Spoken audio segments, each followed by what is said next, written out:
Hello everyone, it's me, that gaming nerd John. Continuing our journey through 13 Sentinels, Aegis Rim's various Remembrance sequences. Here we have Renya Gouto, the intellectual of the group.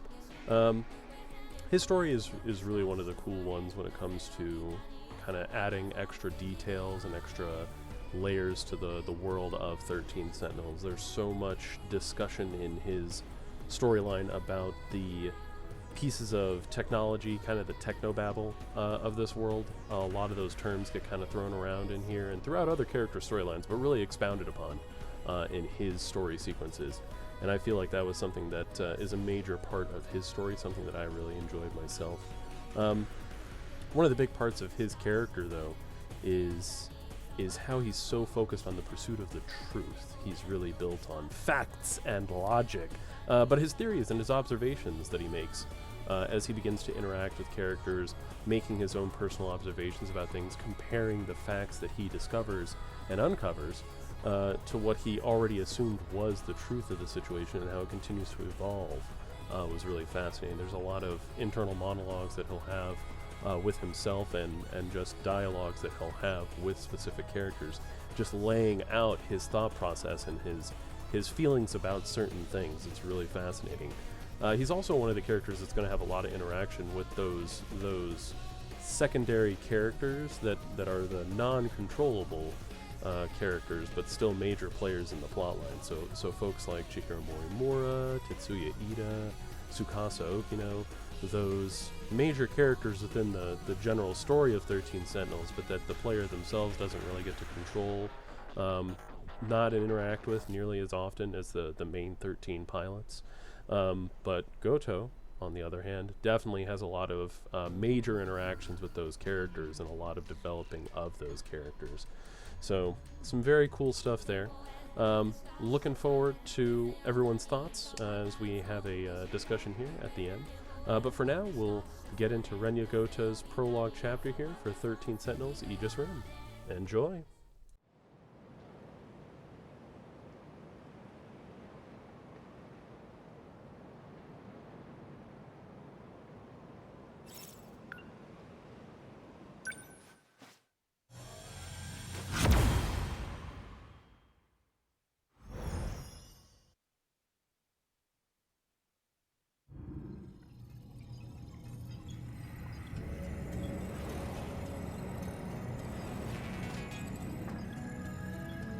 What do you think you're doing, Gouto-kun?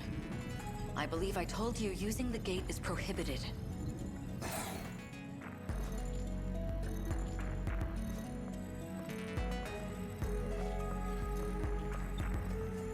Tell me, Miss Morimura, is history one of your better subjects? I have some theories myself. I'd like to know if they're accurate. For example, the true location of the lost nation of Yamataikoku, and the truth behind the Hinoji incident, how Oda Nobunaga really died. Unfortunately, my paper in middle school was bound to the failures of our historians. In theory, I could update it into a full report. In theory, at least. A shame that the gates are locked to specific points in time. What are you really working towards? It's simple. I want to know the truth.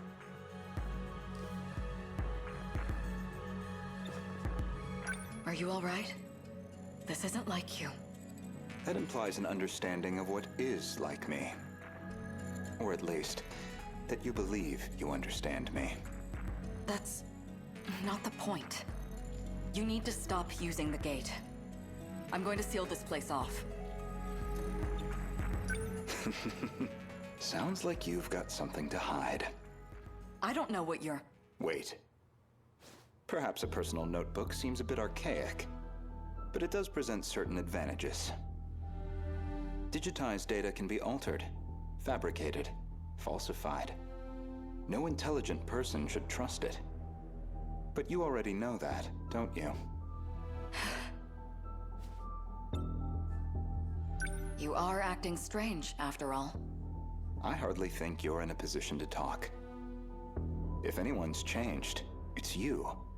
I can only wonder why. What are you? Miss Morimura, my question is, who exactly are you?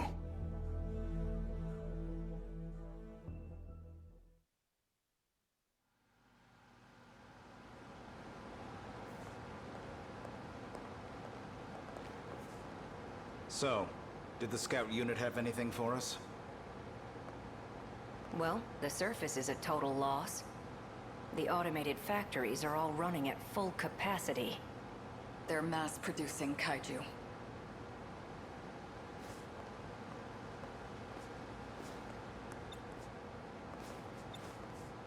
Hey, getting used to everything? The technology itself isn't so different from 40 years ago. The real surprise was finding that it's all been integrated into one unified system. You sure don't seem like someone from your time. How are things looking?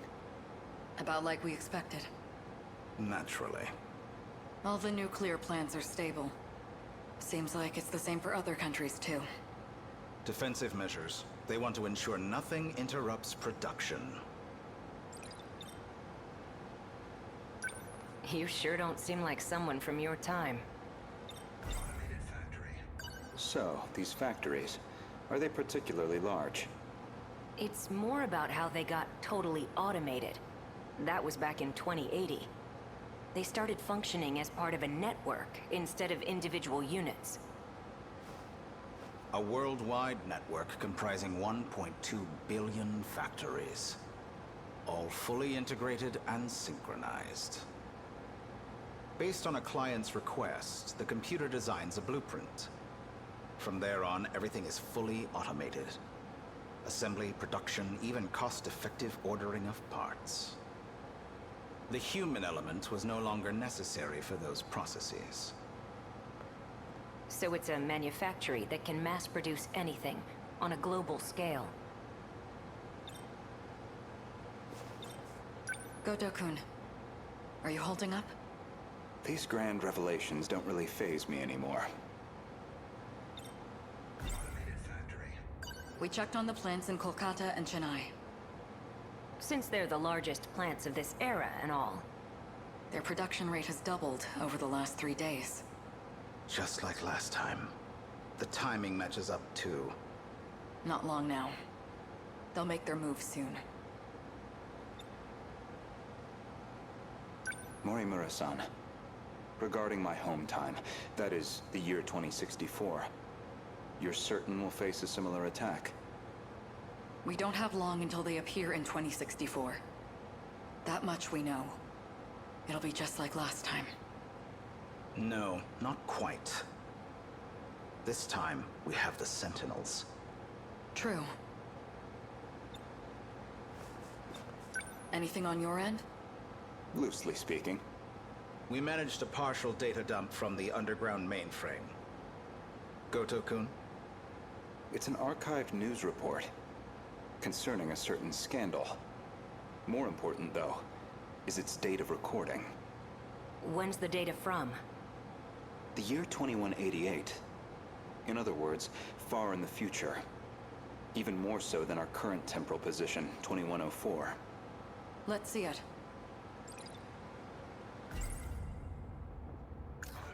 They all function as part of a unified global manufacturing network.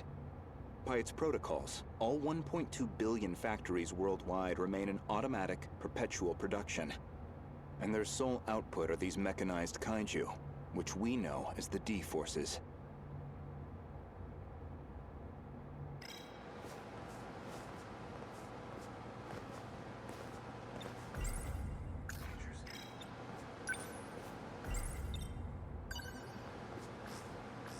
Before dawn on the 20th, 8 Newman Inc. executives were taken into police custody. Charged with human trafficking and illegal cloning, their established motive was to tamper with human memories.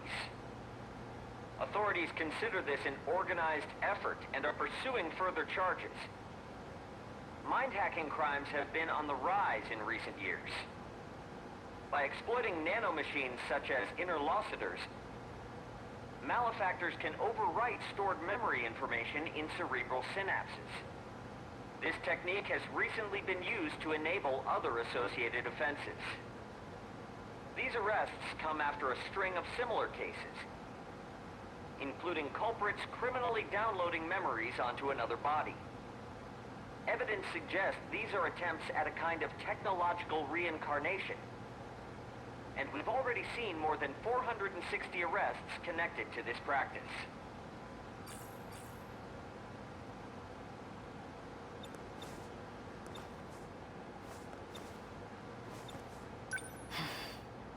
I didn't know it was even possible to download memories. The crime apparently occurred in June of 2188. Ida-kun. That's not all. Let him finish. Regarding this Newman, I found one more log that could be relevant. This report is from March, about 3 months prior to the other log.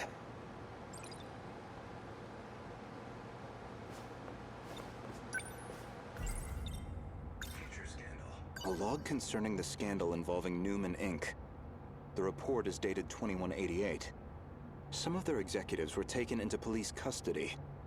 The crime in question was apparently attempting to use nanotechnology to, in theory, take over physical bodies. Future merger. Newman Inc., the tech giant known for interlocutors, has been acquired by Shikishima through a takeover bid. Shikishima's CEO had this to say. Nanotechnology has made leaps and bounds over the 22nd century. Now, even the human body can operate with all the power of a supercomputer.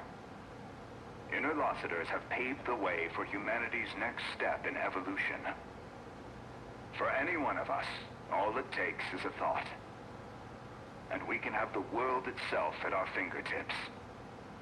With the brilliant minds at Newman driving our nanotech business, we look forward to a brighter future for Shikishima and all our affiliates.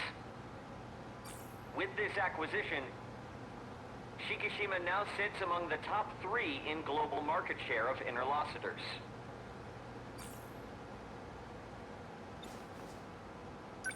They kept talking about those interlocutors.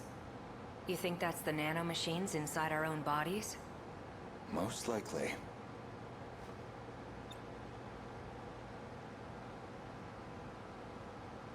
So Shikishima's at the heart of this, too. At least we know we weren't wrong. This all began in the future after all. Still, 2188. 2104 is the furthest we can shift into the future. It's a shame, but I don't think we can verify this ourselves. I think we should drop this lead for now. Better to focus on protecting Goto-kun's hometown instead. Maybe so. We're almost out of time, so we'll need to move quickly. Best to return to the school in the year 2064. We'll need the cooperation of the other 2 compatibles. Goto-kun, we should focus on putting the Sentinels through the combat sims. I hope you can join me. Sure.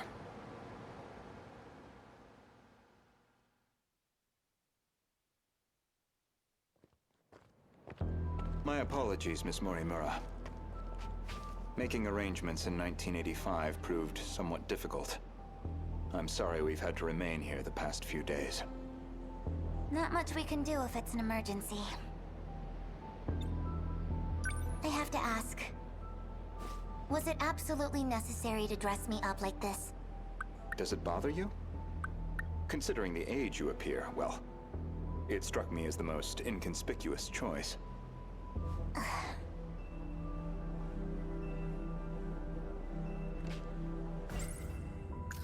3 months prior to the Newman Inc. incident, Newman was acquired by the conglomerate Shikishima.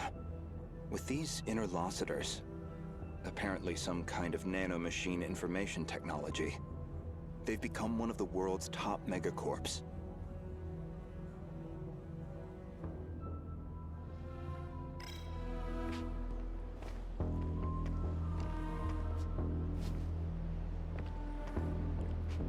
You're not having trouble walking, are you, Miss Morimura?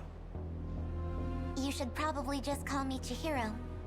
Otherwise, we'll seem suspicious in public. Okay, Chihiro. San. Better drop the san, too. Honestly, I'm surprised you were able to find me at all. A certain data log helped.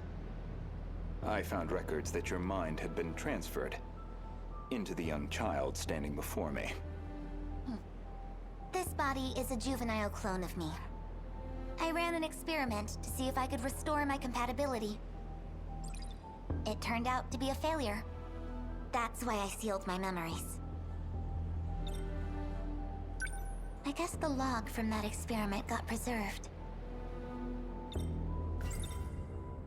This compatibility, that'd be the ability to control the gate and the Sentinels? You need compatibility to control the mainframe. I was once compatible myself. But after everything got rewound, I lost that power. Maybe it's hard for you to see how crucial that ability is, but you'll understand soon enough. What's going on with my actual body? She's acting like a completely different person. My theory is that someone's taken control of her. You're saying she got mind-hacked? She's clearly behaving very differently, at least. It seems like she's working against the Sentinel project. It's like she's been influenced by 426. Or the man himself may just be wearing her face. That certainly explains why you woke me up. Not much to go on, though. Either way, we'll have to do some more investigation. I can see it's been quite a while since my memories were sealed. 5 whole years. And now 4 sectors have gone dark. Talk about a rude awakening. First, you'd better catch me up on major developments in the last 5 years. Easy enough. Hardly comfortable surroundings for a briefing, though. I'll explain over in 1985.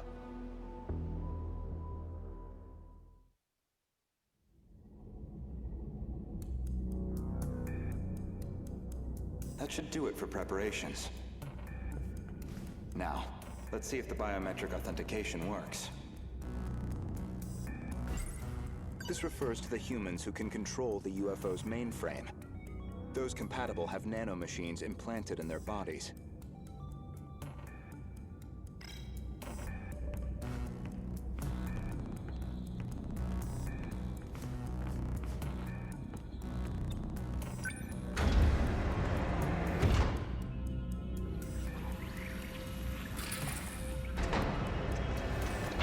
Did it go through?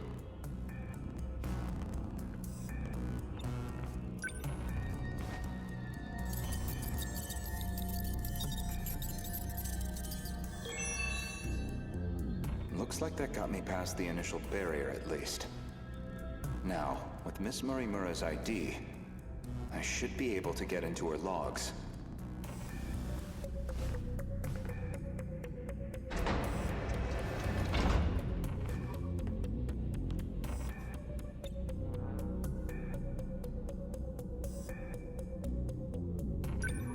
Found it. One of the logs she left behind.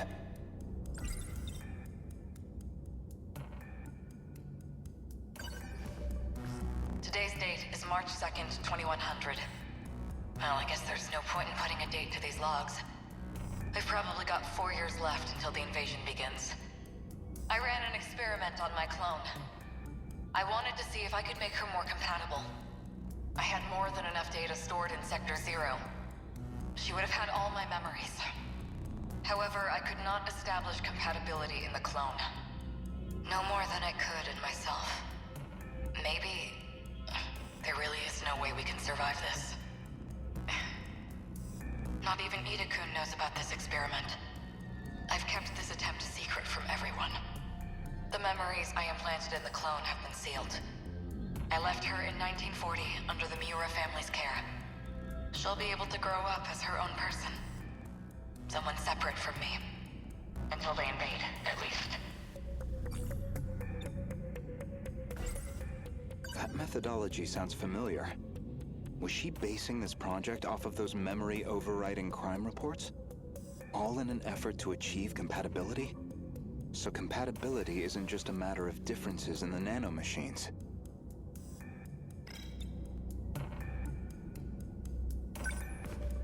There's more. This file looks like the last thing recorded. Peter didn't make it back either. The remaining Sentinels are infected. No good to us. We're running out of options. We'll have to resort to Operation Aegis. If we go that route, we'll be risking the future of humanity itself. How do I make the call on a decision like that? But I don't know how else he and I can survive this. This is my only chance.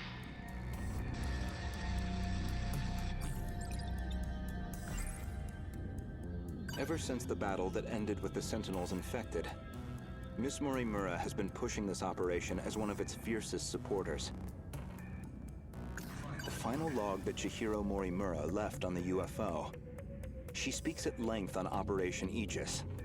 Her goal is that he and she would ultimately survive, even at the cost of humanity's future.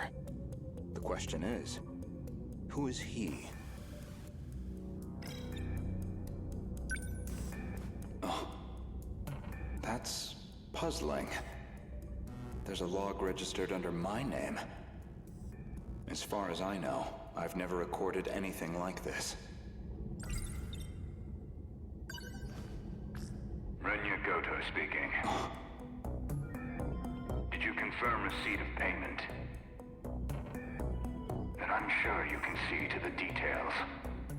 Am I clear? I want her dead. Any means necessary. Execute her. And stop the project. That's not my problem. It's in your hands now. Do you realize what'll happen if her project gets approved?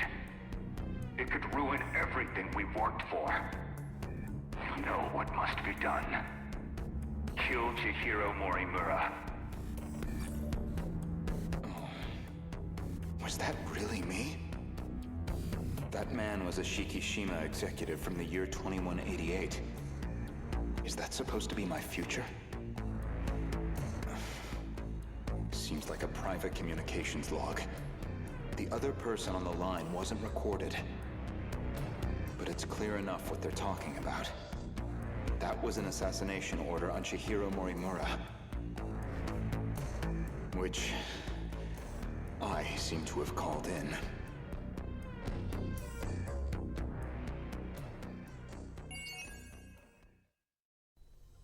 Alright, so maybe a little bit to digest there, but that's the end of Renya Gouto's prologue chapter. As you can see, it's a lot more of the layers being added to the world of 13 Sentinels, a lot of that kind of technical jargon that they're throwing around in there, and just stuff that they're making up to make this world have some interesting, unique facets to it. On top of that, being introduced to the two versions of Chihiro Morimura, the adult one and the child one, Small Chihiro. Very entertaining stuff there, and kind of the interactions that they have. Definitely keep in mind the way that those interactions occur, and kind of the attitudes that both of those different Chihiros present to Renya Gouto as we continue to make our path through, and just kind of the information that's going to be uncovered related to Operation Aegis that he is going to be pursuing. So next up, we have Natsuno Minami's storyline for the prologue sequences within the Remembrance chain. In the meantime, don't forget, hit that like and subscribe button. I'm still going to try my best to maintain a steady flow of content here for 13 Sentinels.